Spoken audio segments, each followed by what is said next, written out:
Udah makan malam belum? Belum. Sama kalau itu.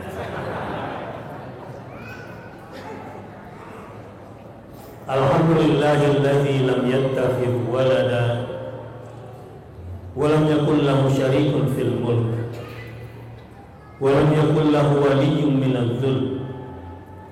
Asyhadu an la ilaha illallah wa asyhadu anna Muhammadar Rasulullah.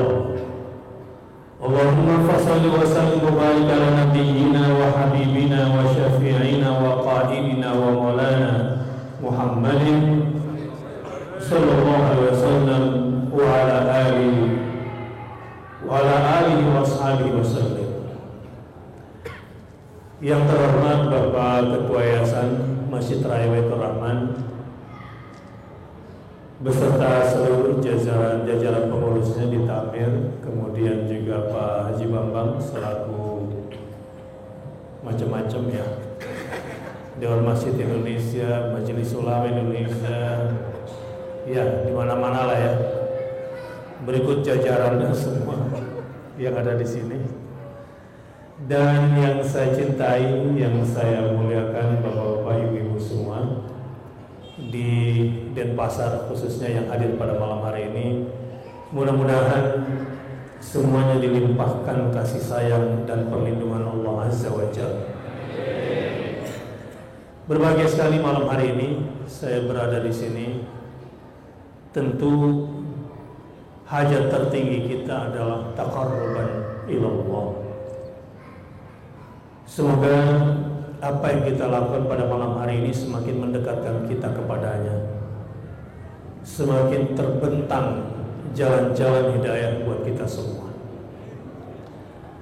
Walau situasi yang sedang kita hadapi hari ini dan besok, dari kacamata manusiawi yang naif dan dhaif ini kadang terkesan adalah sebuah ancaman bencana, padahal semua takdir Allah adalah baik.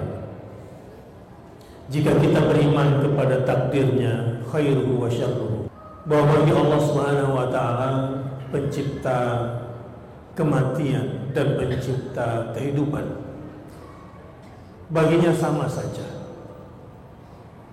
Alladzi khalaqal mauta wal hayata liyabluwakum ayyukum ahsanu amala. Hal yang paling menakutkan bagi manusia adalah kematian, yang harus dijalani oleh manusia, yang akhirnya menuju kematian juga adalah kehidupan itu. Kalau kita bertanya, apa maksud, apa tujuan tertinggi dari proses penciptaan kematian? Ada makhluk yang bernama kematian dan ada makhluk yang bernama kehidupan. Apa maksud dibalik ini semua? Tentu bencana, sakit dan derita tidak akan pernah mengalahkan ketakutan kita menghadapi kematian. Tetapi bahkan kematian yang paling menakutkan ancamannya itu pun ternyata untuk satu tujuan yang luar biasa. Liyabluwakum ayyukum ahsanu amala. Ini semua sebagai ibtila, sebagai ujian keimanan bagi kita semua. Siapakah di antara kita yang ahsan, bukan hasan, tetapi ahsanu amala? Siapa yang terbaik? Siapa yang paling baik amalnya? Tentu yang dimaksud sini adalah amal-amal salehnya, ketaatan-ketaatannya kepada Allah, baik yang bersifat vertikal maupun yang bersifat horizontal. Situasi yang kita hadapi ini juga semakin menunjukkan kelemahan kita, betul. Semakin menunjukkan betapa nisbinya kita. Bisa saja kalau Allah berkehendak, semua yang sudah kita kumpulkan ini habis dalam sekejap. Harta benda yang kita cari, kerja keras dengan semua pengorbanannya bisa hilang dalam sekejap. Jadi situasi yang sedang kita hadapi pada saat ini sebetulnya adalah momentum baik bagi siapa yang ingin menjadi lebih baik. Ini menjadi momentum baik bagi siapa yang ingin menyebarkan kebaikan dan kemanfaatan. Ini juga menjadi ladang amal bagi siapa yang tidak cuma mentransfer uangnya, tetapi transfer kegunaan, manfaat hidup kepada yang lain. Khairun nas anfa'uhum linnas, yang merupakan salah satu komponen dari ahsanu amalan. Dan qadarullah, ini bukanlah sebuah kebetulan. Peristiwa besar yang akan kita hadapi dan sedang berjalan ini, Allah mulakan, Allah jadikan di bulan Muharram, yang merupakan salah satu Ashhurul Hurum, salah satu daripada bulan-bulan yang dimuliakan oleh Allah Subhanahu wa Ta'ala, di mana ibadah di dalamnya insya Allah akan mendapatkan kelipatan yang luar biasa. Apalagi esok kita akan memulai puasa, ada yang Tasu'a hari ini, ada yang Tasu'anya besok. Nah, kalau masjid ini mazhab yang mana ini? Kalau belum sempat hari ini Tasu'a, boleh besok ambil langsung Asyura. Saudara-saudara, ini momentum juga yang sangat penting untuk membuktikan bahwa kita adalah hamba-hamba yang ingin menjadi lebih baik lagi setelah ini. Apa keutamaannya puasa Asyura? Apa? Menghapuskan dosa-dosa yang telah lalu 1 tahun yang lalu dan 1 tahun kemudian. Sungguh ini kesempatan kita untuk melakukan kebaikan yang hanya sedikit, hanya berpuasa 1 hari. Ajak seluruh si keluarga. Dan ini sebetulnya penyelamat kita dari berbagai macam bencana. Nah, sekarang setelah saya gambarkan sedikit bahwa apa yang disebut ancaman sebetulnya banyak sekali nilai-nilai kebajikan di dalamnya, sedikit memotivasi diri sendiri dan kita semua. Fudail berkata, jika kamu tak sanggup bangun malam dan kamu juga tak sanggup untuk puasa siang, berarti kamu sudah dijerat oleh kesalahan dan dosa-dosa. Jadi ketika malam kita tidak bisa sholat malam, itu karena kita tidak dimampukan. Apa sebab? Karena kita sudah dijerat oleh kesalahan dan dosa-dosa kita. Kalau siang hari kita juga tak mampu berpuasa dan tidak dimampukan oleh Allah Subhanahu wa Ta'ala, itu karena kita sudah terjerat oleh kesalahan dan dosa-dosa kita sendiri. Saat itu kita harus sadar bahwa kita dalam kondisi yang sangat berbahaya. Sangat berbahaya. Dan jangan sampai kita mati dalam kondisi seperti ini. Caranya bagaimana? Bangkit malam hari ini. Bangunlah dan sholat malamlah. Bersiap-siaplah untuk sahur. Lalu berjuanglah, sambutlah dengan penuh kegembiraan. Esok kita akan berpuasa agar terampunkan semua dosa-dosa. Dan inilah penyelamat semua bencana yang akan menimpa kita. Dan inilah permulaan perjalanan menuju ahsanu amalan. Karenanya di pembuka tabligh akbar pada malam hari ini, mari perkuat dulu hubungan kita dengan Allah Subhanahu wa Ta'ala. Perkuat itu at-taqarrub, al-qurbah, kedekatan kita dengan Allah Subhanahu wa Ta'ala. Percayalah, kebahagiaan kita, keselamatan kita itu ukurannya seberapa dekat dan seberapa jauhnya kita dari Allah Subhanahu wa taala. Itulah kenapa surga yang paling hebat, surga yang paling mulia adalah surga Firdaus, karena jaraknya paling dekat dengan Arsyur Rahman. Itulah kenapa neraka yang paling berbahaya adalah neraka Jahannam, karena jaraknya yang paling jauh dari singgasananya Ar-Rahman. Pada hari ini, di awal tabligh akbar ini, penting sekali saya mengingatkan diri saya dan kita semua, perbaiki hubunganmu dengan Allah Subhanahu wa taala, maka Allah akan perbaiki semua situasi hidupmu. Perbaiki hubunganmu dengan Allah, maka Allah akan perbaiki hubunganmu dengan semua makhluknya, baik makhluk hidup maupun benda matinya. Inilah pintu gerbang pertama menuju ahsanu amalan itu.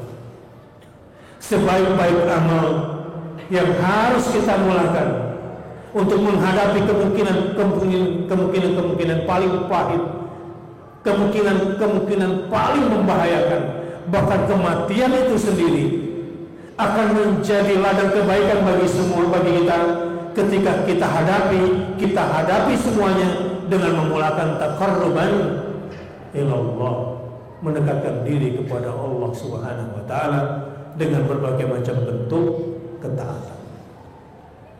Saya ingin berikan tips-tips sederhana.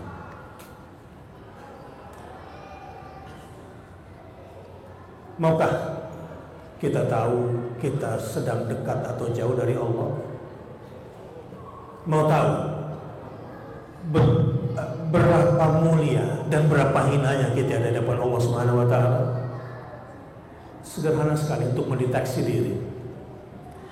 Kalau mau tahu seberapa dekat kita dengan Allah dan seberapa mulia kita di hadapan Allah, coba periksa hati kita. Seberapa agung Allah di dalam hati kita pada malam hari ini?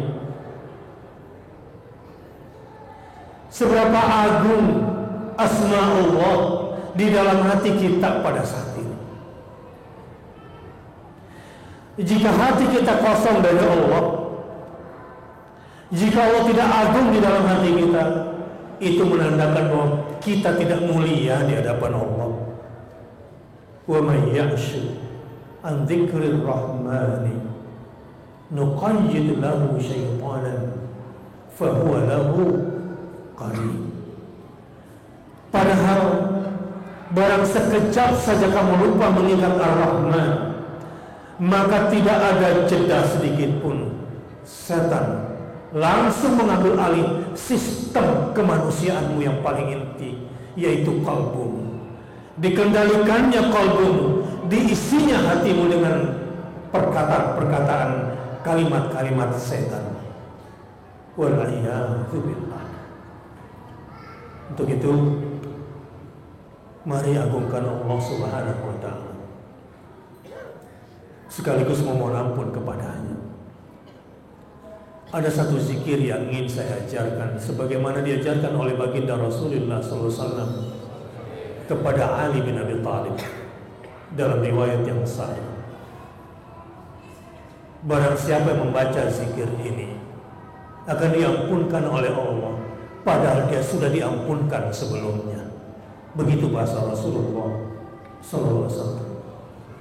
Zikir orang-orang yang senantiasa mengagungkan Allah. La ilaha illallahul halimul karim. La ilaha illallahul aliyyul azim. Yang pertama al-halimul karim, yang kedua al-aliyyul azim. Subhanallahi rabbis samawati sab'a wa rabbil arshil azim. Alhamdulillahi rabbil alamin. Itu zikirnya. Barang siapa yang membaca zikir ini, niscaya dia sedang mengagungkan Allah dengan afdhalul zikr. Barang siapa berzikir dengan zikir ini, maka diampunkan semua kesalahan dan dosanya, padahal sebelumnya sudah diampunkan.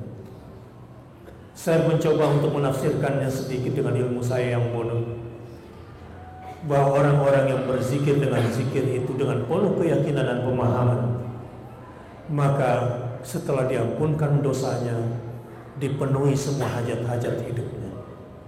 Lalu kemudian berzikir dengan zikir itu, diampunkan lagi dosa-dosanya, maka dipenuhi semua harapan-harapannya, keinginan-keinginannya, bahkan sampai angan-angannya. Ikuti saya. La ilaha illallahul halimul karim.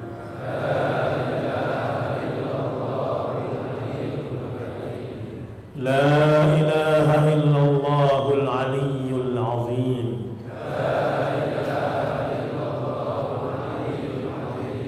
Subhanallah.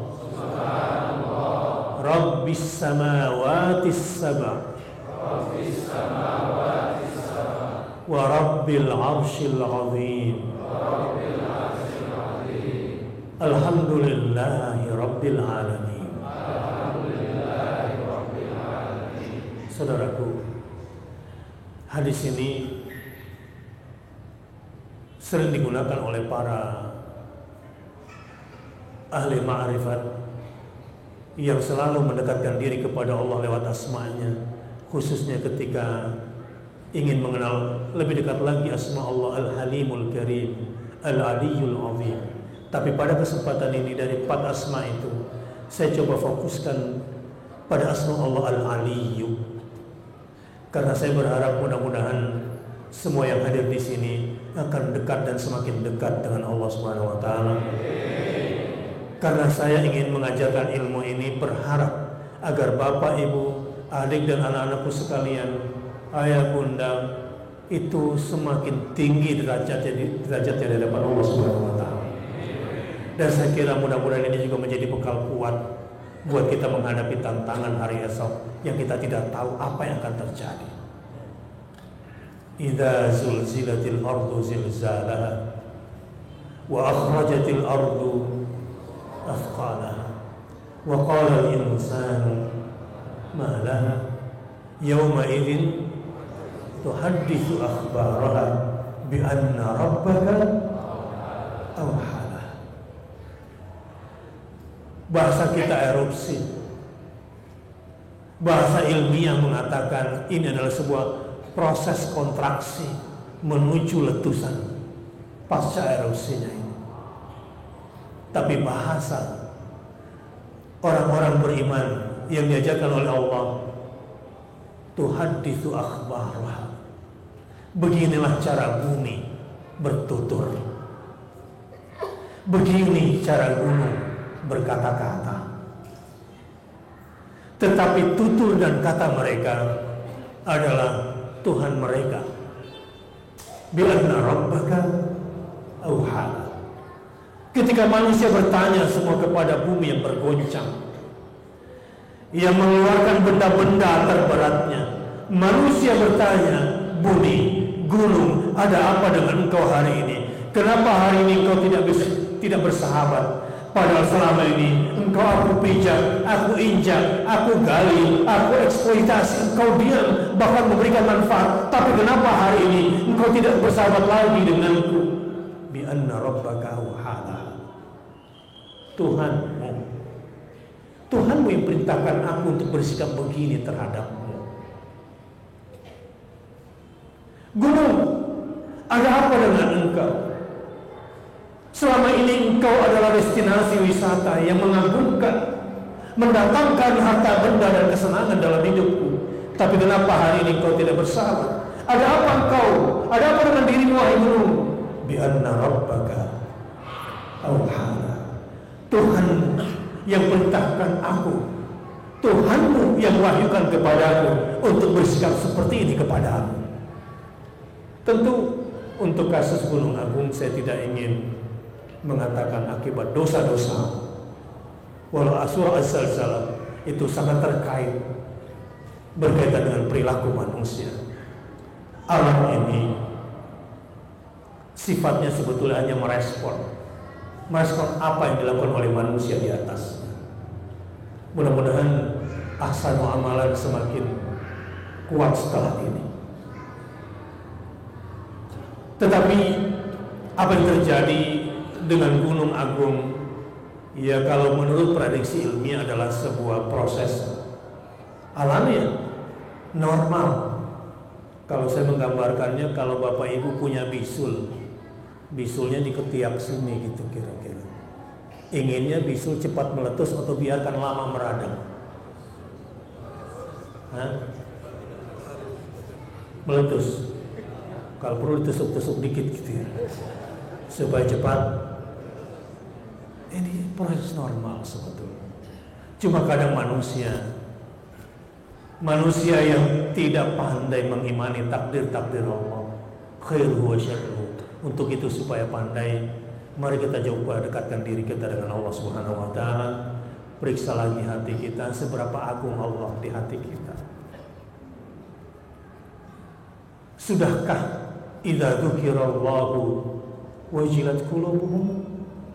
Sudahkah wa idza tuliyat 'alaihim ayatuhu zadatuhum imanan wa 'ala rabbihim yatawakkalun? Apakah ketika asma Allah disebutkan di dalam telinga kita lalu kita dengarkan, goncang hati ini karena cinta, karena harap, karena takut, karena pasrah kepadanya? Apakah ketika ayat-ayat Allah dibacakan bertambah iman, bertambah tawakalnya? Misalnya ketika dibacakan Alhamdulillahi Rabbil Alamin, segala puja dan puji bagi Allah Tuhan semesta alam, harusnya refleks kalbu kita itu bertambah iman kita dan cinta kepadanya hanya dengan satu ayat Alhamdulillahi Rabbil Alamin. Harusnya ketika dibacakan ayat Ar-Rahmanir Rahim, yang maha pengasih, maha penyayang, wa rahmatuhu wasi'at kulla syai', yang kasih sayangnya melebihi apa saja luasnya, harusnya ketika Ar-Rahmanir Rahim dibacakan bertambahlah harapannya, hopes-nya kepada Allah. Harusnya ketika membaca Maliki Yaumiddin bertambah khaufnya, rasa takutnya kepada Tuhannya, seakan-akan merasakan kegoncangan kengerian hari kiamat. Begitulah sesungguhnya kondisi kalbu yang selalu mengagungkan Allah Subhanahu wa taala. Dan orang-orang yang seperti itu kalbunya, tandanya orang itu sedang dimuliakan oleh Allah Subhanahu wa taala. Jadi nanti setelah ini kalau baca surah Al-Fatihah, Alhamdulillahi Rabbil Alamin, love, cinta harusnya muncul di dalam hati. Ketika membaca Ar-Rahmanir Rahim, harusnya hopes, harapan itu semakin kuat, tertuju dan bergantung kepada Allah. Ketika dibaca Maliki Yaumiddin, harusnya hati ini semakin kuat rasa takutnya, bahkan muncul kengerian-kengerian terhadap situasi hari kiamat. Erupsi hanya isyarat kecil bahwa kiamat pasti terjadi. Erupsi Gunung Agung hanya informasi, pesan yang ada di balik ini semua. Maliki Yaumiddin, yang menguasai hari pembalasan, yang menguasai hari kiamat, sedang mengirim pesan buat kamu. Harusnya ini menambah kekuatan keyakinan kita bahwa akhirat itu ada, kiamat pasti datang, dan jejak ilmiahnya sudah ada. Dan itu berarti rasa takut kita kepadanya harusnya semakin kuat. Saudaraku, tadi saya bertanya, mau tahu seberapa mulianya dirimu di hadapan Tuhan? Lihat di mana kamu ditempatkan olehnya. Lihat pekerjaanmu hari-harimu. Lihat mayoritas aktivitas harimu, di mana kamu ditempatkan oleh Tuhanmu. Disitulah titik kehormatan atau titik kehinaanmu.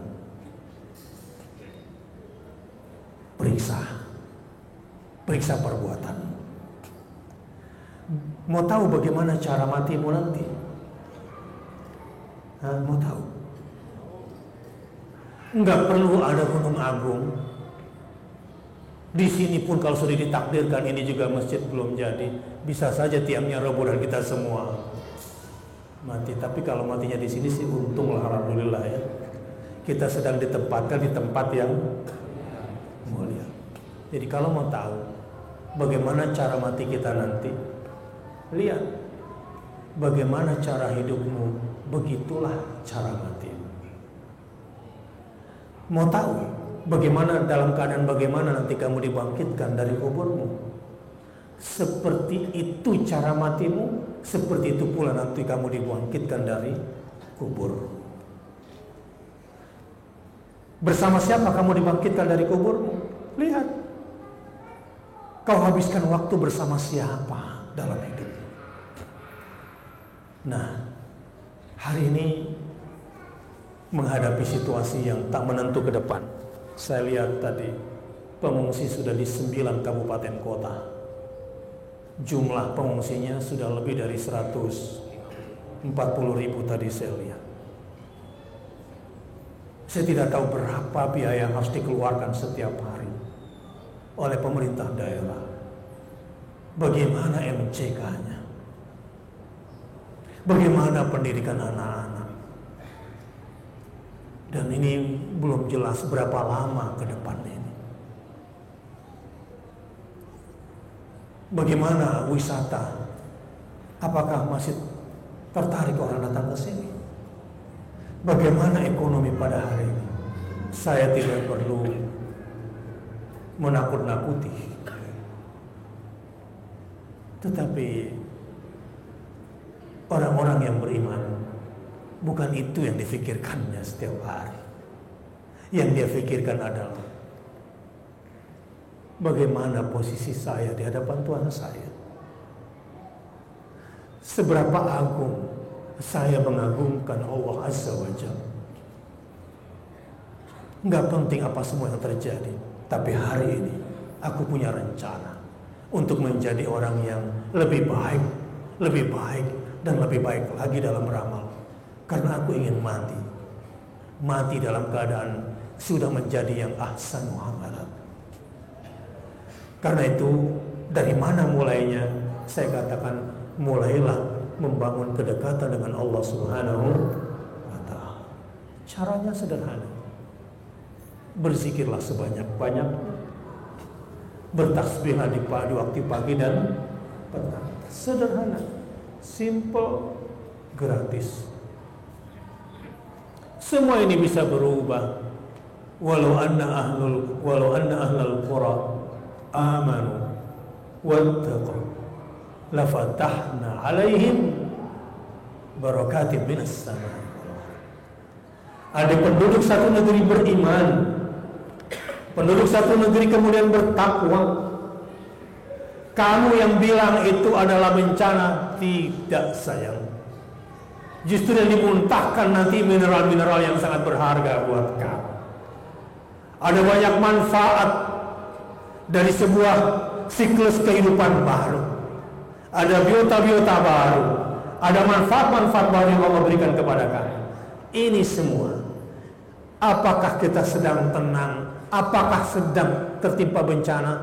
Bagi Allah sama saja. Allazi khalaqal mauta wal hayat liyabluwakum ayyukum ahsanu amal. Ayo, sekarang berusaha menjadi yang terbaik. Nah, yang kedua, kalau ingin mendekatkan diri pada Allah Subhanahu wa Ta'ala, saya mau nanya, kalau saya ingin bertemu dengan Allah, di mana tempat terdekat dan tercepat saya bertemu sama Allah? Di mana? Ya di rumahnya lah. Ya. Di mana tempat cepat saya bisa berjumpa dengan Allah? Di mana? Di masjid. Ini tempat taqarrub. Perbanyak sekarang. Ini bentuk dari ahsanu amala yang sangat strategis. Sungguh ini kesempatan hebat, kesempatan luar biasa. Ajak, bangunkan semua anak-anak. Gairahkan untuk datang ke masjid. Gunakan momentum hebat ini. Bagi orang beriman, semua situasi adalah berguna. Bagi orang beriman, semua urusannya ajaban amrul mukmin. Semua situasi baik bagi orang beriman. Dan di antara kebaikan situasi yang sudah kita hadapi ini adalah dekat dengan Allah Subhanahu wa taala. Dan tempat yang paling tepat adalah di masjid. Pekerjaan apa kira-kira yang dapat mendekatkan kita dengan Allah di masjid? Pertama adalah sholat. Baik. Waktu sholat, kapan kondisi kita paling dekat dengan Allah? Ketika sujud. Amman huwa qanitun ana al-lail. Terus sampai ujung ayat yang sajidan wa qa'iman. Saya mau nanya, waktu kita sholat, saat paling indah itu berdua-duaan dengan Allah itu saat terdekat kita sholat itu saat berdiri, ruku atau sujud? Sujud. Yang benar. Ini ilmu kira-kira atau betul-betul dirasakan? Nah, ini cuma ngomong doang atau betul-betul merasa? Ibu-ibu, kapan ibu-ibu ngerasa dekat sekali sama Allah kalau lagi sholat? Waktu sujud sambil nangis. Teganya suamiku. Kirain nangisnya dekat, rupanya lagi. Kurang apa aku coba sama dia setianya? Tega-teganya daftar di nikahsiri.com. Begini, rugi kalau masih hidup tapi belum dapat ilmu sujud. Rugi. Berapapun harta, kamu bukanlah orang yang berbahagia kalau belum pernah menikmati indahnya sujud itu. Jadi saran saya yang sudah kuliah, yang sudah macam-macam termasuk saya, belajar lagi deh ilmu sujud. Jangan-jangan kita belum paham apa itu sujud.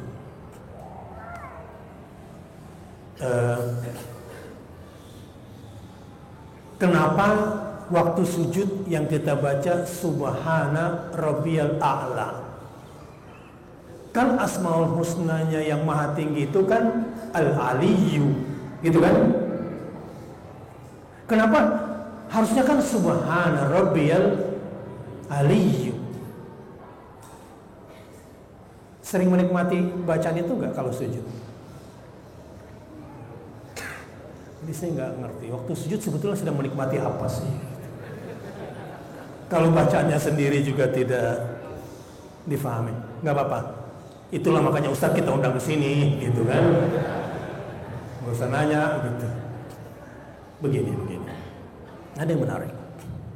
Kenapa ya? Kok saat terdekat dengan Allah justru waktu sujud, padahal Dia maha tinggi? Kenapa ya? Kok yang kita baca Al-Aliyyu, Al-A'la bukan Al-Aliyyu. Nah, ini memang pentingnya ilmu. Ada seorang ibu, dia punya masalah dengan tulang belakang, sehingga sholatnya duduk, nggak bisa sujud. Khusyuk sekali doanya, sambil menangis ketika duduknya itu. Sempat saya tanya, Bu, saya perhatikan tadi khusyuk sekali doanya. Kenapa, Bu? Apa yang bisa saya bantu? Tiba-tiba semakin deras air matanya, saya tunggu sebentar. Saya takut kalau kondisi saya terus begini dan saya tidak bisa sujud. Saya mohon kepada Allah, ya Allah, jangan kau cabut kenikmatan bersujud dariku. Jangan kau cabut ya Allah kenikmatan bersujud dariku. Oh, rupanya ini ibu sudah merasakan betul kondisi-kondisi taqarrub saat terdekat dengan Allah adalah pada saat bersujud. Sujudnya lama atau sebentar biasanya? Tergantung berasa apa nggak berasa kan.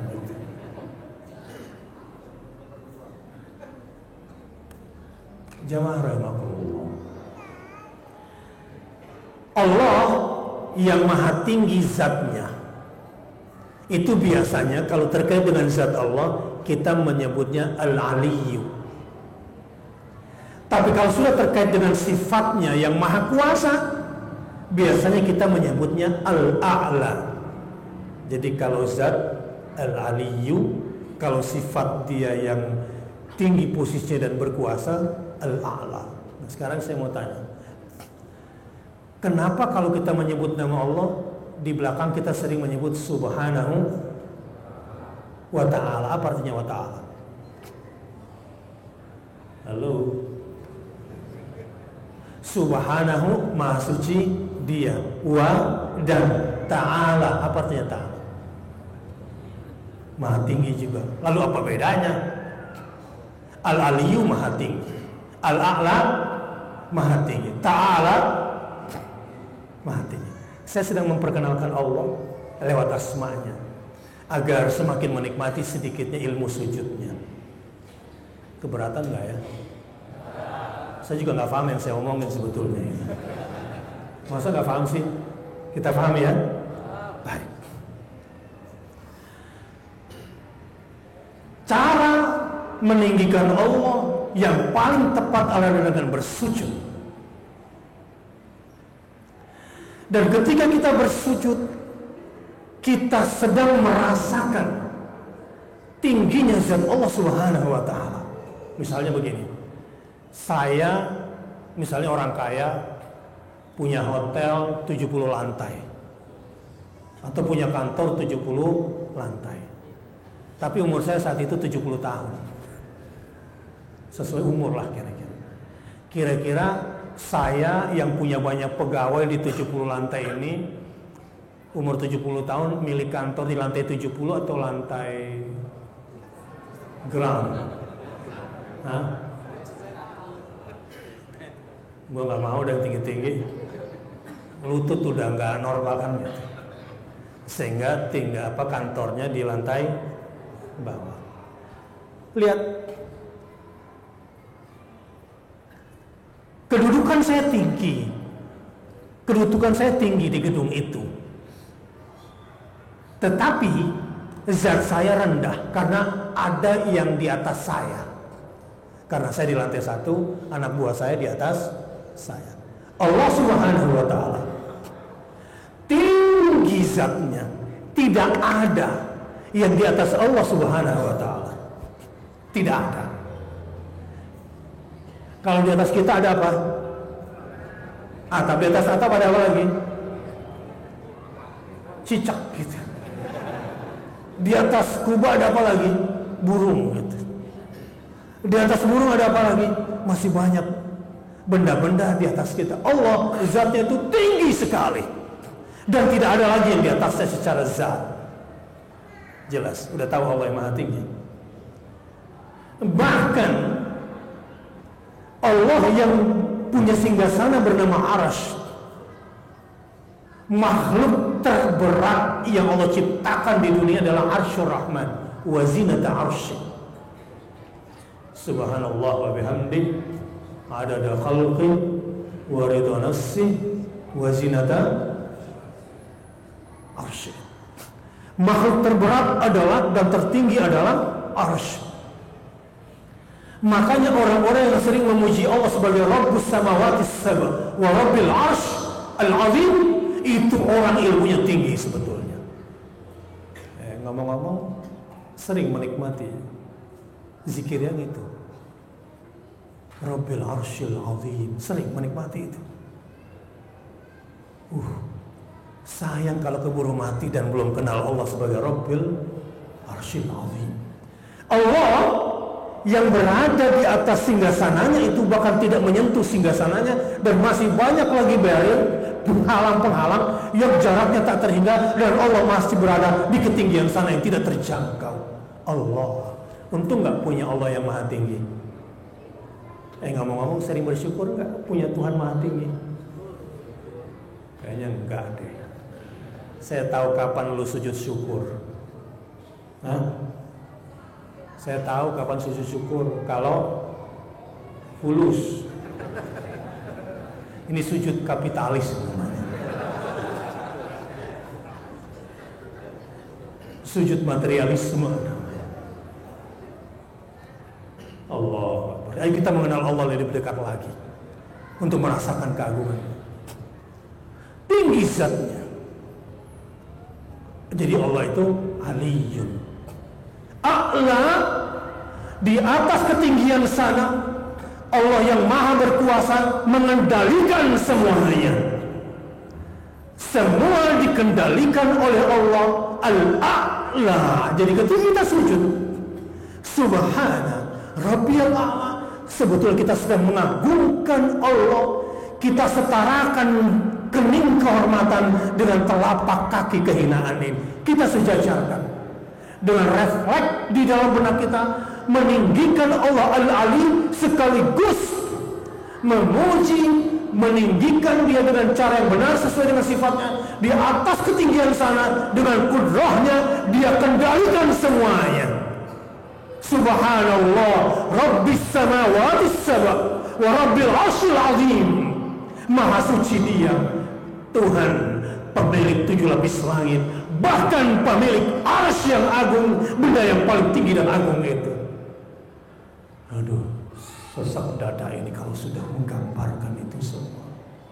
Sujud menjadi begitu nikmat, dan semua di bawah kendalinya, gunung agung. Dan semua benda-benda ini di bawah kontrol Dia yang maha kuasa.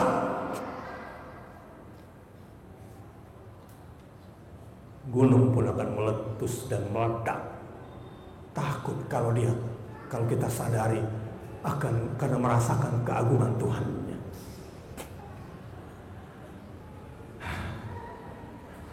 Wa ta'ala. Jadi Bapak Ibu sering memuji Allah setelah menyebut nama Allah, senang yang mana? Allah Subhanahu wa ta'ala, Allah Azza wa Jalla, Allah Jalla Jalaluhu, atau Allah Jalla Sya'nuhu? Mana yang sering dipakai? Subhanahu. Apa artinya? Rupanya masih banyak yang belum kenal Allah Subhanahu wa ta'ala. Ta'ala Allahu amma yasifun, Ta'ala Allahu amma yusyrikun. Bentuk lain meninggikan Allah adalah dengan kata-kata ta'ala. Artinya bahwa ketika kita mengucapkan ta'ala, Allah lebih tinggi, Allah lebih agung ketimbang semua yang kau sifati tentang Tuhanmu. Apapun pujian kamu tentang Tuhanmu tidak akan pernah sampai pada hakikatnya. Dan Tuhan kita, Tuhanmu yang maha tinggi itu tidak seperti yang kamu bayangkan dengan cara yang bodoh itu. Ya, sebetulnya dalam kehidupan sehari-hari kita seringkali merasa sudah memuji Allah, tapi sebetulnya sedang merendahkannya pada saat yang sama.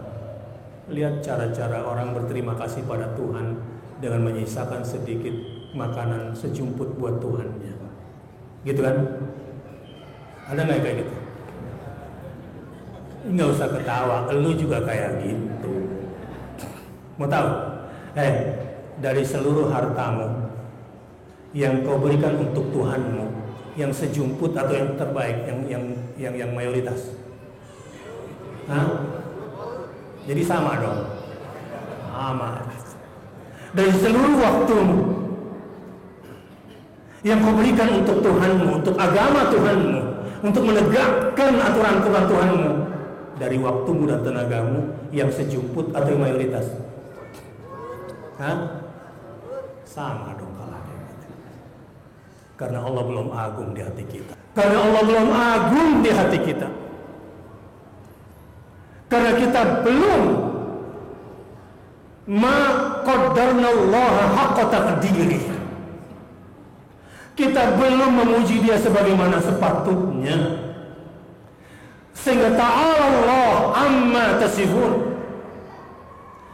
Allah itu tinggi mulia, tidak seperti yang kamu sangkakan dengan caramu yang bodoh. Bagaimana mungkin kamu mengaku mengagungkan Tuhanmu kalau kamu masih memberikan sisa waktumu untuk agama Tuhanmu? Mana mungkin kamu dianggap sedang mengagungkan Allah kalau kamu hanya memberikan sisa dari hartamu, padahal itu titipan Allah, kau berikan sedikit untuk agama Allah? Tidak, kamu belum mengagungkan Allah. Jadi nanti kalau menyebut Allah Subhanahu wa ta'ala, sadar pada diri sendiri. Ternyata aku seringkali menistakan Tuhan. Gak usah salahkan orang lain.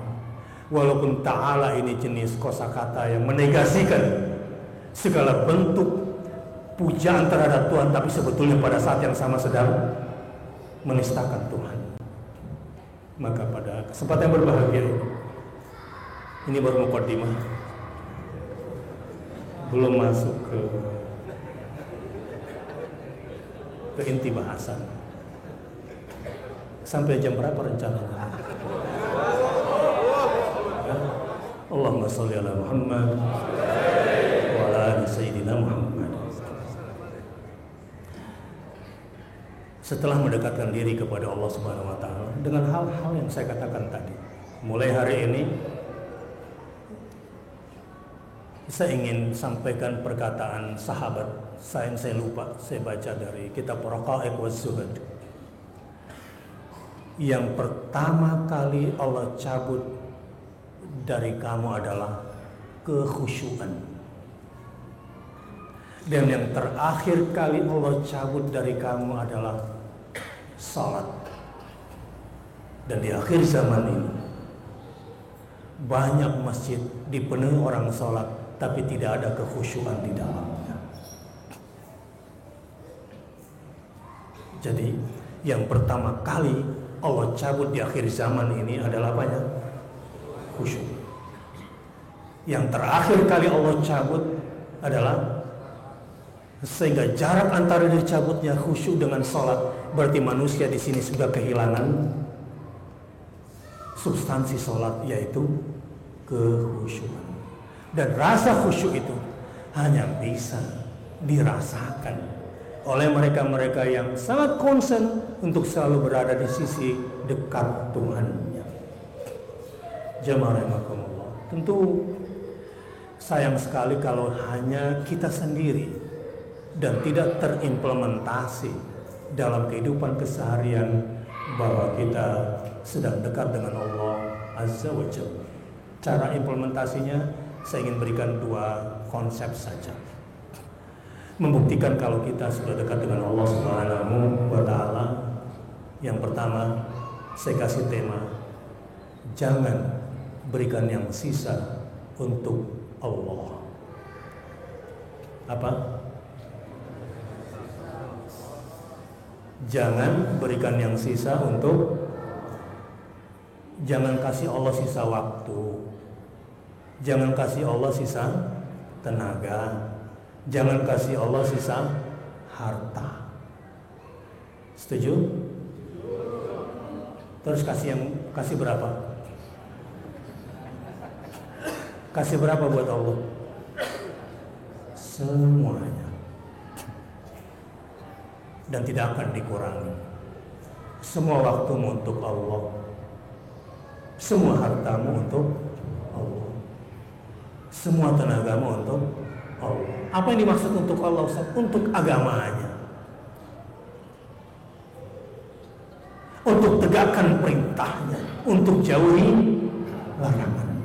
Berikan yang terbaik, sehingga dimanapun kita berada, alam akan selalu bersahabat dengan kita. Seperti yang saya katakan di awal, ada sebuah teori yang tidak pernah bisa berubah. Perbaiki hubungan kedekatanmu dengan Allah, maka Allah akan perbaiki seluruh kondisi hidup.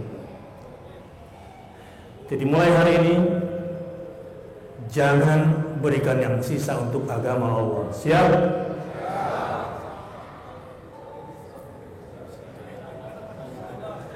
Jangan yang berikan yang sisa untuk agama Allah. Siap? Benar? Nah, kalau kemarin dia maafin, sekarang setelah dikasih ilmunya,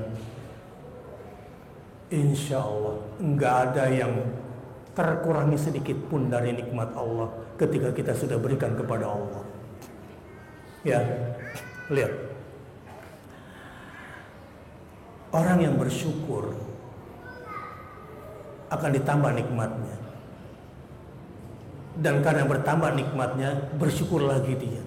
Gara-gara bersyukur maka ditambah lagi. Karena ditambah dia kemudian bersyukur lagi. Karena bersyukur kemudian ketika ditambah maka dia bertambah. Bisa berhenti nggak ini aset orang ini? Nggak akan itu. Ini sebuah siklus hidup. Saya ulangi, sederhana teorinya. Tapi saya ingin coba perhatikan baik-baik doktrin ini. Orang-orang yang bersyukur karena diberikan nikmat, maka bertambahlah nikmatnya. Setiap bertambah nikmat dia kemudian apa efeknya? Ditambah lagi. Ketika ditambah kemudian dia ingat bersyukur lagi, apa jadinya? Terus seperti itu. Begitulah orang-orang yang selalu dekat dengan Allah dan yang memberikan yang terbaik untuk Allah Subhanahu wa ta'ala. Nah, sekarang kita berada di bulan Muharram. Ini sebagai titik hijrah yang luar biasa. Maka kesempatan untuk berhijrah di awal Muharram ini terbuka khususnya untuk saudara-saudaraku mukminin dan mukminah di Bali ini. Bahwa erupsi dari kacamata manusia yang tidak bersyukur seakan-akan dia sebuah ancaman. Padahal hakikatnya ini adalah nikmat dari Tuhan. Caranya bagaimana? Tadi Pak Bambang sudah bercerita tentang kelebihan orang Bali. Tapi saya tidak tahu berapa yang melakukan itu semua. Ya. Hari ini kita berada di Masjid Raya Baitur Rahman. Ibu-ibu, muslimin dan muslimat di sini, ini saatnya kita buktikan kepada Allah. Dan biarlah makhluk Allah nanti memuji atau tidak, itu urusan mereka. Siap dengan kerja-kerja strategis dan terstruktur. Ini kesempatan, apakah nanti MUI yang akan mengkomandoinya, ataukah Dewan Masjid, ataukah setiap masjid punya strukturnya sendiri. Ini kesempatan baik untuk menjadi lebih baik. Ini kesempatan baik menjadi orang baik. Sungguh, ini sedang ada proyek besar buat kita untuk menjadi lebih baik. Begini maksud saya.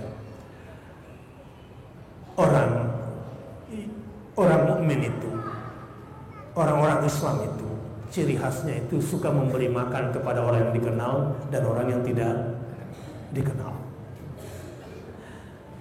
Dan ini kesempatan besar. Jadi muslimin dan muslimat, kalau hari ini misalnya ada momentum pada malam hari ini kita akan berinfak untuk saudara-saudara kita yang sedang mengungsi. Jumlahnya sudah 150.000 orang di 9 kabupaten kota. Saya lupa di berapa titik itu, sudah 50 lebih titik. Di sekitar masjid sini tadi ada berapa? Ada 800 ya.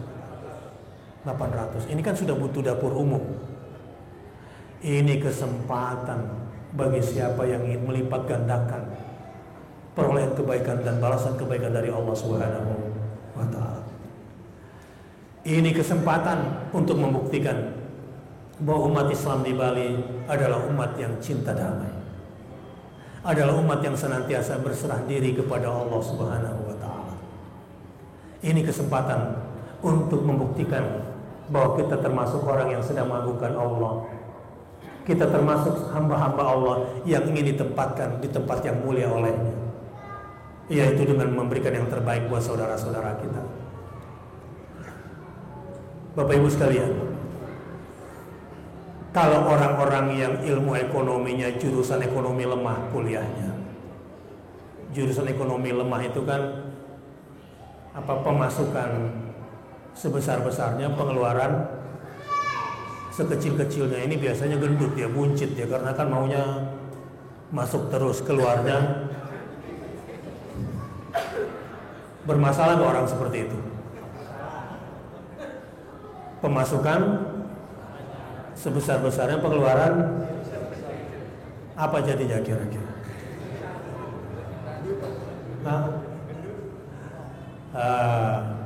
Ini mati kegemukan ya nanti judulnya. Nah, ini kesempatan pada malam hari ini, perumpamaan orang yang berinfak di jalan Allah seperti orang yang sedang berinvestasi di atas sebuah bukit. Tidak akan hilang, percaya deh. Kalau hujannya lebat, artinya infaknya lebat, maka hasilnya pun berlipat. Kalau infaknya sedikit, dan itu karena Allah, itu cukup untuk melipat gandakan perolehan. Makanya jangan sia-siakan kesempatan ini. Ini bulan Hijriah, kita berhijrah, dekatkan diri dengan Allah Subhanahu wa taala. Sekarang buktikan keislaman kita. Keislaman kita adalah dengan memberi makan kepada orang yang kita kenal dan tidak kita kenal. Dan ini juga menjadi momentum penting bagi umat Islam, khususnya di Denpasar, khususnya di masjid ini. Semua yang menilai salah tentang umat Islam, kita buktikan bahwa umat Islam adalah umat yang cinta damai. Setuju? Saudara-saudara kita orang-orang Hindu ini adalah hamba-hamba Allah. Ini saatnya Muslim yang harus menjadi yang terdepan memberikan makanannya, memberikan tempat tinggalnya, memberikan pakaiannya untuk saudara-saudaranya. Bahkan kalau perlu menyiapkan MCK yang terbaik untuk saudara-saudara. Allah pasti balas. Allah pasti balas. Dan orang-orang seperti ini akan terlindungi dari berbagai macam bencana.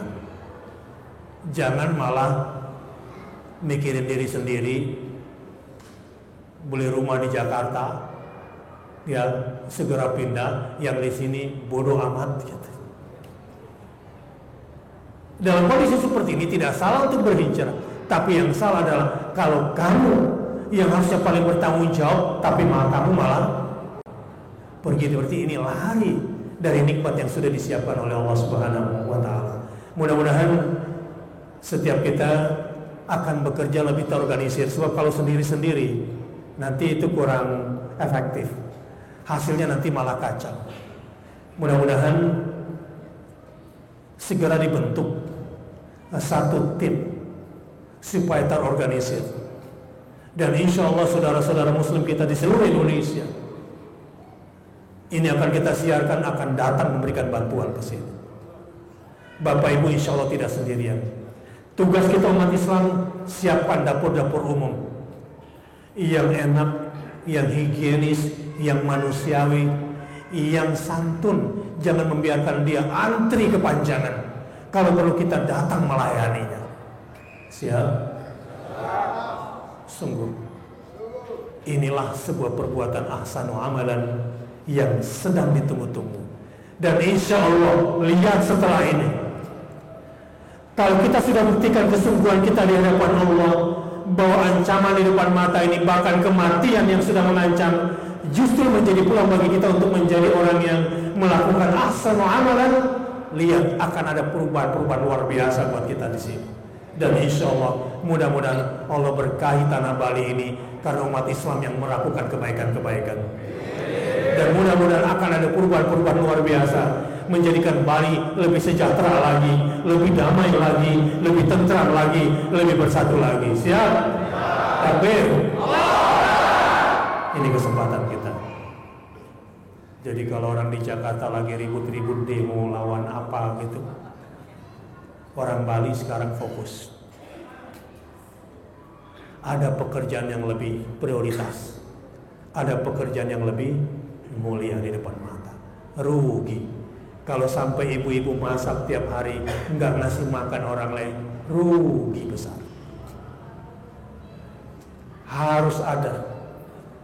Harus ada jatah untuk orang setiap hari. Nanti kalau belanja, ya lebihkan untuk saudara-saudara kita. Kalau ada uang, kasih uang. Kalau ada bentuk barang, kasih barang. Sungguh, kenikmatan adalah kalau kita sudah bisa menikmati indahnya memberi. Dan setelah itu, ingat, lakukan dua hal dalam kondisi seperti ini. Jangan lakukan kebaikan karena ria, tapi jangan tinggalkan kebaikan karena malu. Apa?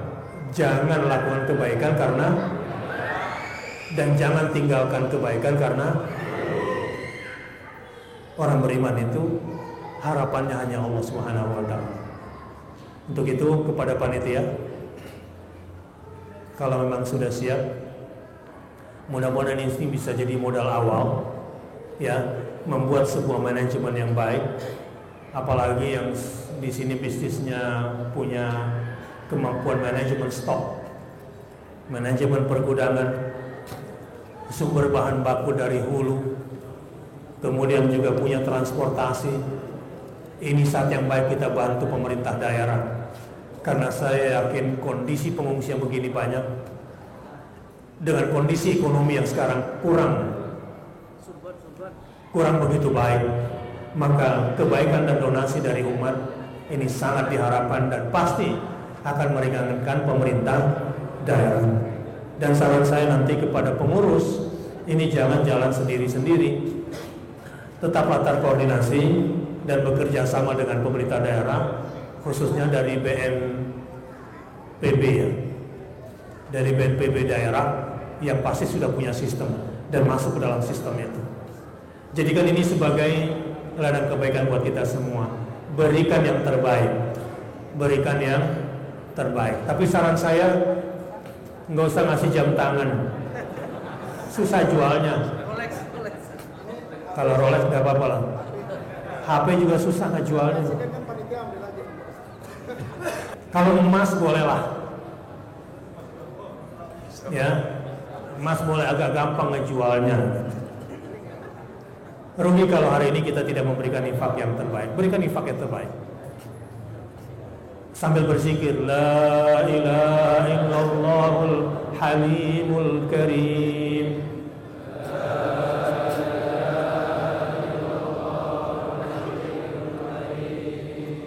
La ilaha illallahul aliyyul azim.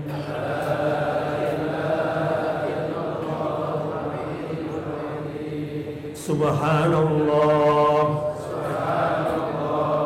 Rabbis samawati sab'a wa Rabbil arshil azim. Alhamdulillahi Rabbil alamin. Sudah hafal? La ilaha illallahul halimul karim.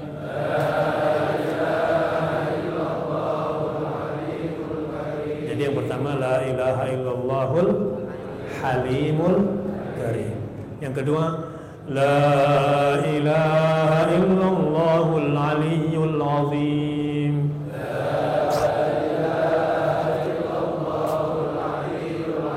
Jadi yang kedua la ilaha illallahul aliyyul azim. Yang pertama al halimul karim. Yang kedua al aliyyul. Nah, yang ketiga subhanallah, Rabbis samawati sab'a wa Rabbil arshil azim. Subhanallahi Rabbis samawati sab'a wa Rabbil arshil azim. Itu bait ketiga. Yang keempat, Alhamdulillahi Rabbil alamin.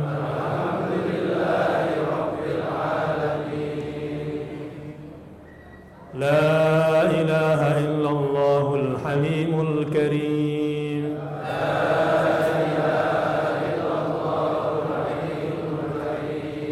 لا إله إلا الله العلي العظيم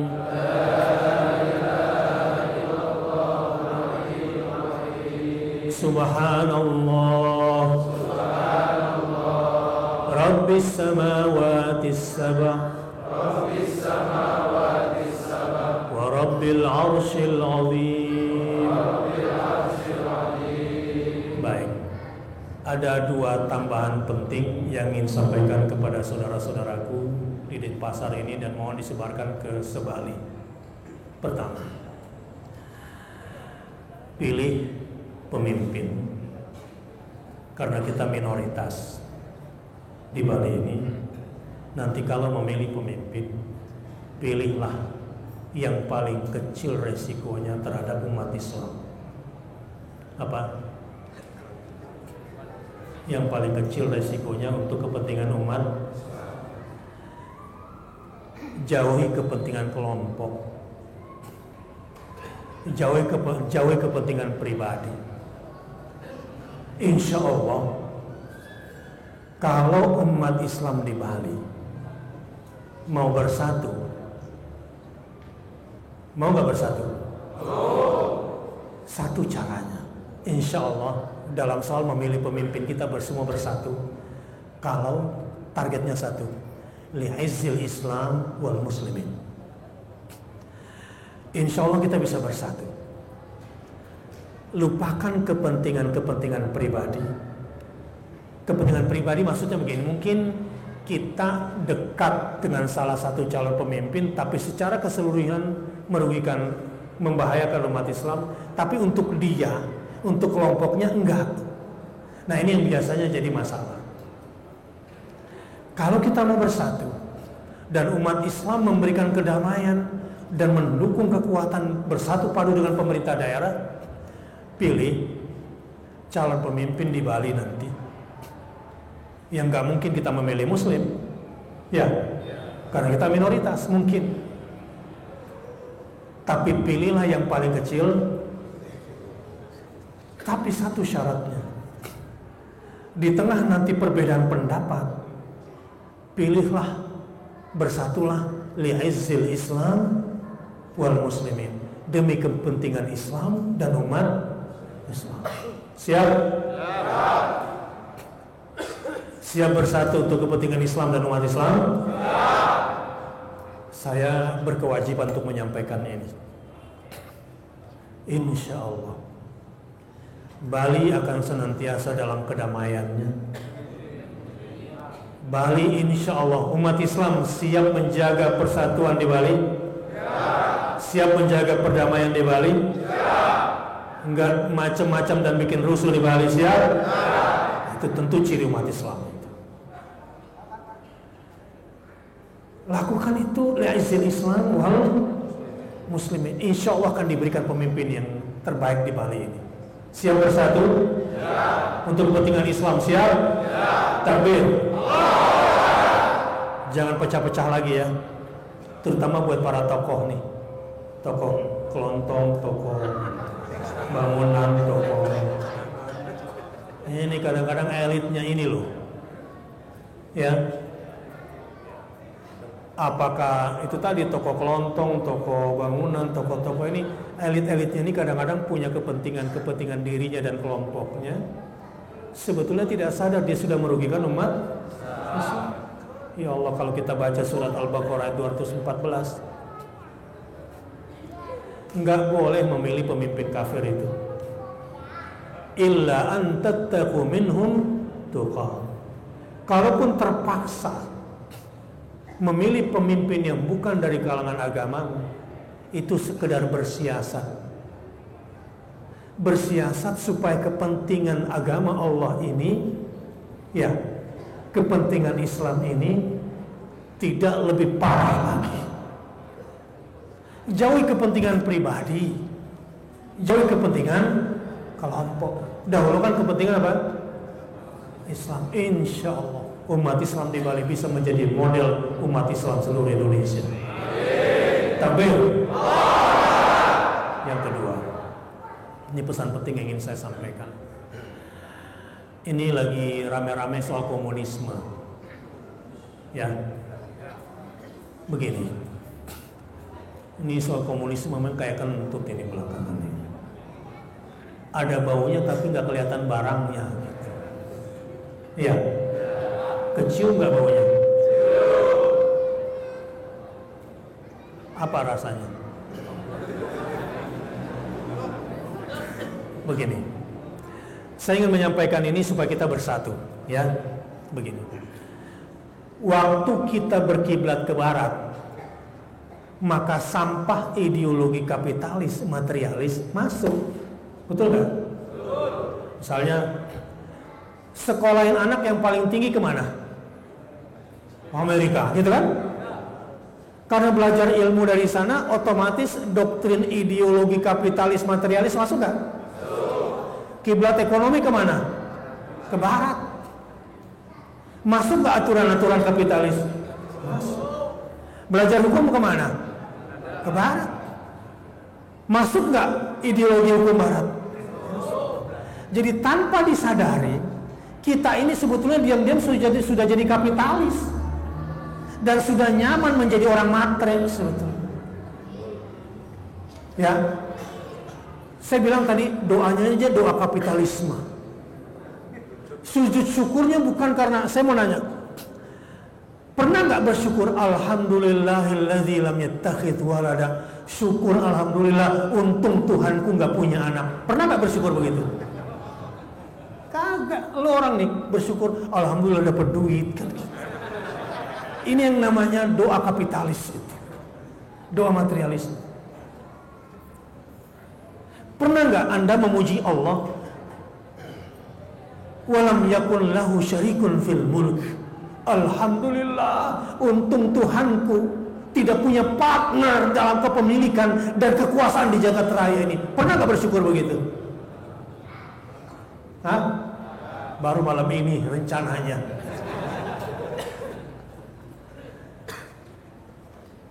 Orang-orang yang bersyukurnya seperti itu orang-orang yang kelas tinggi imannya itu, ilmunya itu. Insya Allah semua setelah ini akan begitu ya. Dan ini penting loh, kenapa Allah suruh kita begitu dengan hierarkis 3 tingkatan. Yang ketiga, walam yakun lahu waliyun minadz-dzulli. Pernah nggak Anda bersyukur? Alhamdulillah, untung Tuhan saya tidak punya perwakilan di muka bumi ini. Tidak perlu penolong, tidak perlu pembantu di muka bumi ini. Sebab waliyun minadz-dzulli, karena Tuhanku bukanlah zat yang hina sehingga butuh pertolongan yang hina-hina ini. Untung nggak? Jarang kan bersyukur begitu. Wa kabbirhu takbira. Takbirnya orang-orang yang sudah punya 3 beda dengan takbirnya orang yang kosong, keras Allahu Akbar tapi kosong. Cangkang doang, isinya apa? Allahu Akbar, fulus.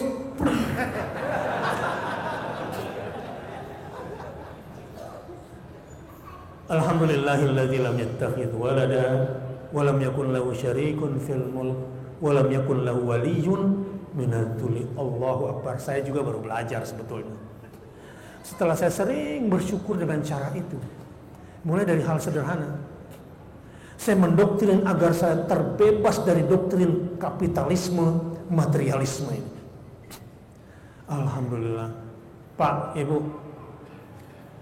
apa ruginya kalau punya Tuhan, punya anak? Apa masalahnya kalau Tuhan kita punya anak? Anaknya diperhatiin. Ya, anaknya lah yang diperhatikan, pilih kasih dia kan. Apa ruginya punya Tuhan tapi punya partner dalam kekuasaan di dunia ini? Hah?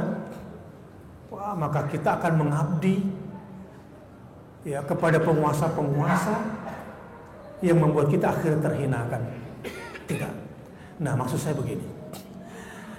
Sekarang ini kalau versinya Toynbee kan abad 19 itu abadnya Inggris, abad 20 itu abadnya Amerika, abad 21 abadnya Cina. 40% produk dunia adalah produk. Kalian hitung aja di masjid ini. Merek-merek ini semua dibuat di Cina nih kebanyakan. Tidak bisa dihindari. Ketika Indonesia berkiblat ke Cina, sekarang sudah banyak gak orang mulai belajar bahasa Mandarin? Di pesantren aja dia diajarin bahasa Mandarin. Mau tidak mau, masuklah doktrin itu.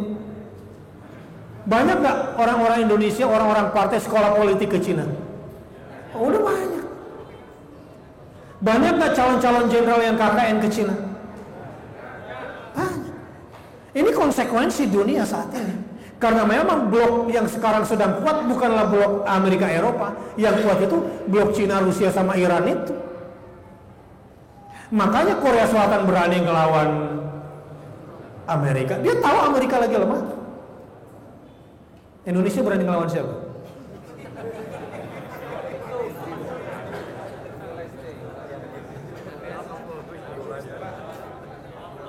Mengelawan hawa nafsu. Konsekuensinya kalau kita sudah berkiblat ke Cina, ya mau tidak mau sampah ideologi ateis masuk. Dan otomatis politik komunis pun kecuali, nah ini pesan saya, pesan kebangsaan saya, kecuali jati diri bangsa Indonesia kita kokohkan,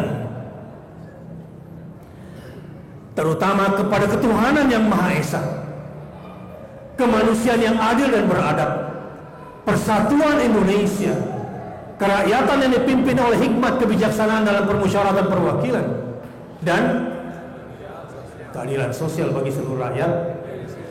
Ini dasar ideologi bangsa kita ini, falsafah negeri kita ini.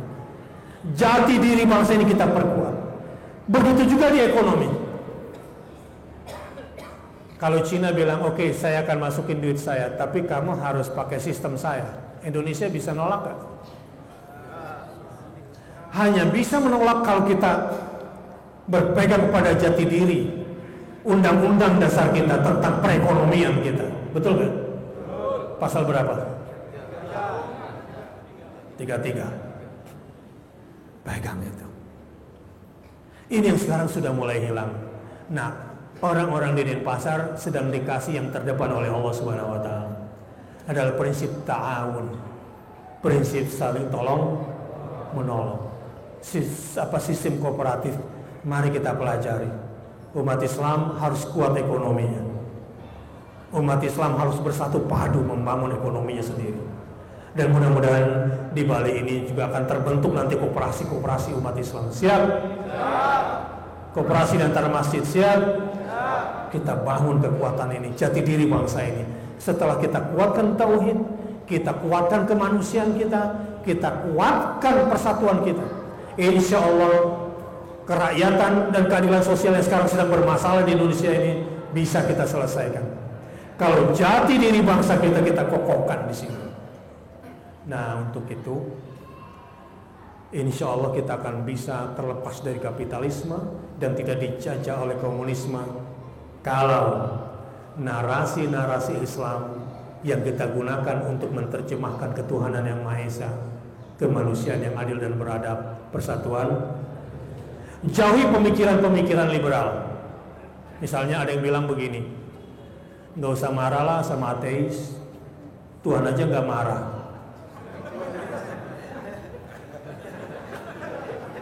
Dalilnya apa?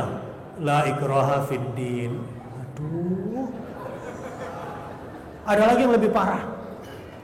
Udah, ngapain marah sama ateis? Tuhan aja ateis, kan Tuhan tidak bertuhan. Ta'ala Allah amma yasifun. Ini yang saya bilang jati diri bangsa Indonesia ini. Begini. Ketuhanan yang Maha Esa ini akan menjadi pilar penting untuk memperbaiki kembali kondisi bangsa ini. Setuju? Caranya begini. Ini orang-orang yang gak paham agama.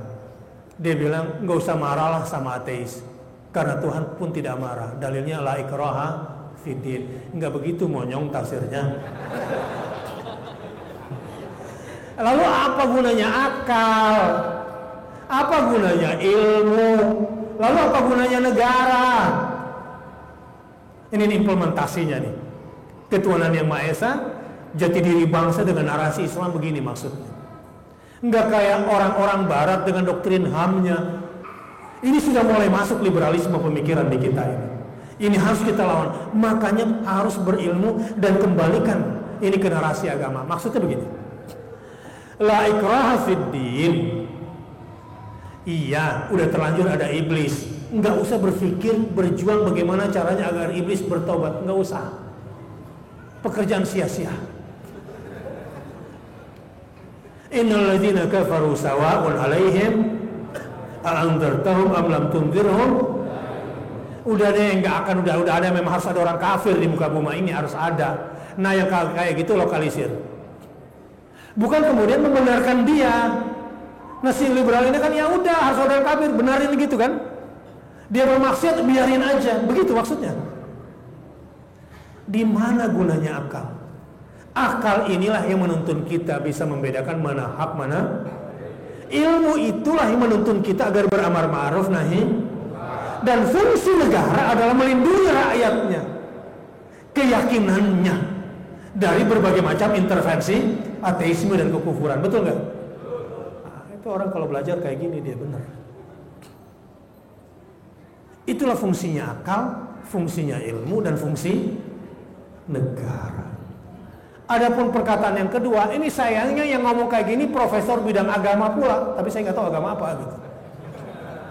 Tapi ngajar di Universitas Islam. Tuhan aja ateis. Kenapa? Karena Tuhan tidak bertuhan. Nah, ini berarti dia tidak mengenal asma Allah ini. Tidak mengenal sifat-sifat Allah tadi. Bagaimana Allah memuji dirinya dengan semua namanya, menempatkan dirinya dengan semua sifat-sifatnya. Apa dia nggak lihat bentangan perbuatan-perbuatan Allah? Kita akan senantiasa kuat jati diri bangsa kita. Begitu juga ekonomi kita ke depan. Kalau Cina bisa maju dengan komunisme, Cina bisa sejahtera dengan komunisme, saya yakin Indonesia bisa lebih sejahtera, bisa lebih kaya dengan Islam dibanding Cina. Takbir. Nah, sekarang mulai kita buktikan. Setelah malam ini kita berinfak, malam ini kita berbagi, besok kita bekerja. Saya juga besok mau lihat saudara-saudara kita yang sedang di pengungsian. Jangan sampai saudaramu yang di depan mata kamu tidak pikirkan. Jangan sampai saudaramu yang sekarang ada kesempatan besar kebaikan terbentang, jadilah manusia Indonesia yang punya jati diri, gotong royong, cinta sesama, dan kita tidak melihat agama. Siap? Berikan yang terbaik, gak usah lihat agamanya. Berilah makan orang yang dikenal dan yang tidak. Siap? Anak-anak muda siap serahkan tenaganya? Apalagi jomblo-jomblo ini ngapain aja? Ya, udah. Fokus memberikan kebaikan. Ini saja yang bisa saya sampaikan. Mudah-mudahan ada manfaatnya. Mari sama-sama kita berdoa kepada Allah Subhanahu wa taala. Dan kita doakan saudara-saudara kita yang sekarang sedang tertimpa kekurangan dan musibah, dan kita berdoa untuk bangsa kita, semoga Allah Subhanahu wa taala jadikan bangsa Indonesia bangsa yang menegakkan kalimat la ilaha illallah dan menjadi lokomotif kebangkitan Islam di dunia. Amin. Alhamdulillahirabbil alamin. Hamdan yuafi ni'amahu wa yukafi mazidah. Ya Rabbana wa lakal hamd. Kama yanbaghi li jalali wajhikal karim wa 'azimi sultanik. Allahumma salli ala Muhammad wa ala ali sayyidina Muhammad. Allahumma ighfir lil muslimina wal muslimat wal mu'minina wal mu'minat al ahya minhum wal amwat. Allahumma ighfir lil muslimina wal muslimat wal mu'minina wal mu'minat al ahya minhum wal amwat. Allahumma ighfir lil muslimina wal muslimat wal mu'minina wal mu'minat al ahya minhum wal amwat. Allahumma rabbana a'izal islam wal muslimin وأصلح ولاة المسلمين وأصلح ذات بينهم وانصرهم على عدوك وعدوهم. Allahumma ya Allah, mampukanlah kami untuk bisa memberikan yang terbaik yang kami miliki. Rezekikanlah kepada kami ya Allah rezeki yang luas agar kami bisa berbagi lebih luas lagi. Ya Allah, untuk saudara-saudara kami yang sedang kelaparan, mampukan kami untuk bisa mengenyangkan mereka. Untuk saudara-saudara kami yang sedang tidak punya pakaian, mampukan kami untuk memberikan pakaian kepada mereka. Untuk saudara-saudara kami yang sedang kehilangan tempat tinggal, ya Allah, mampukan kami untuk bisa memberikan naungan kepada mereka. Ya Allah, anugerahkan kepada kami rasa kasih sayang, rasa cinta pada sesama, dan mampukan pula kami memberikan yang terbaik agar kami menjadi hamba yang terbaik. Rabbana zalamna anfusana wa illam taghfir lana wa tarhamna lanakunanna minal khasirin. Allahumma inna nas'aluka ridhaka wal jannah wa na'udzu bika min sakhatika wan nar. Rabbana atina min ladunka rahmah wa hayyi lana min amrina rashada.